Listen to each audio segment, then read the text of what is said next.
మరి BLR MLA అయినాక ఈ 22 నెలల్లో వేలాది రేషన్ కార్డులు ఇచ్చినాం. ఈ రోజు కూడా మీకు పనులు చేస్తున్నా. ఎవరన్నా మిగిలిపోయి ఉంటే ఈ రేషన్ ఇచ్చే ప్రక్రియ ఒక నిరంతర ప్రక్రియని మనం చేస్తున్నాం.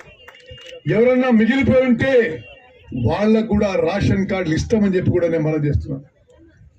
అదేవిధంగా ఇది పెద్ద ఎత్తున వరి పండించే మిర్యాలగూడ నియోజకవర్గం. ప్రతి గింజ కొనుగోలు చేస్తాం, ప్రతి వరి రైతుకి న్యాయం చేస్తామని చెప్పి నేను మనం చేస్తున్నాం. 48 గంటల్లో ఎంఎస్పికి కొనుగోలు చేసి 48 నుంచి 72 గంటల్లో పైసలు మీ ఖాతాలో వేస్తామని చెప్పి కూడా రాష్ట్ర సివిల్ సప్లైస్ మినిస్టర్గా మీకు మాటిస్తున్నా. అదేవిధంగా మీ అందరికీ తెలుసు 200 యూనిట్ల వరకు ఉచితంగా కరెంటు సప్లై జరుగుతుంది. అక్కలు చెల్లెళ్ళు మీరు జాగ్రత్త తినాలమ్మా. మీకు బస్సు ప్రయాణం ఎక్కడికి పోయినా ఆర్టీసీ బస్సులో ఇప్పుడు ఈ కాంగ్రెస్ ప్రభుత్వంలో ఉచితంగా మీరు ముందుకు పోతున్నారు.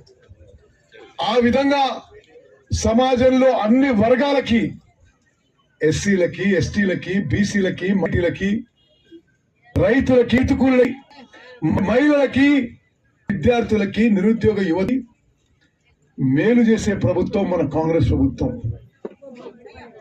ఇక్కడ చాలా మంది దళితులు ఉన్నారు.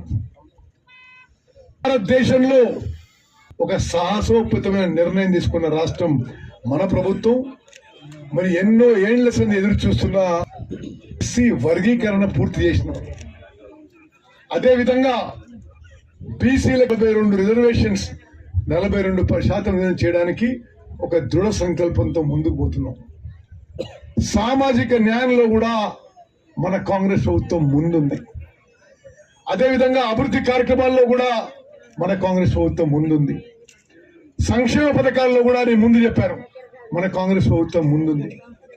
మిత్రులారా, మిర్యాలగూడ నియోజకవర్గంలో మీకు ఎటువంటి కోరికలున్నా, సమస్యలున్నా, మరి బిఎల్ఆర్ గారు కానీ, శంకర్ నాయక్ గారు కానీ, మన ఎంపీ గారు మా దృష్టికి తీసుకొస్తే నేను వెంకన్న కట్టుబడి ఉండి ఆ పనులు చేస్తాం, ఆ సమస్యలు పరిష్కారం చేస్తామని చెప్పి మనం చేస్తూ ముగిస్తాను.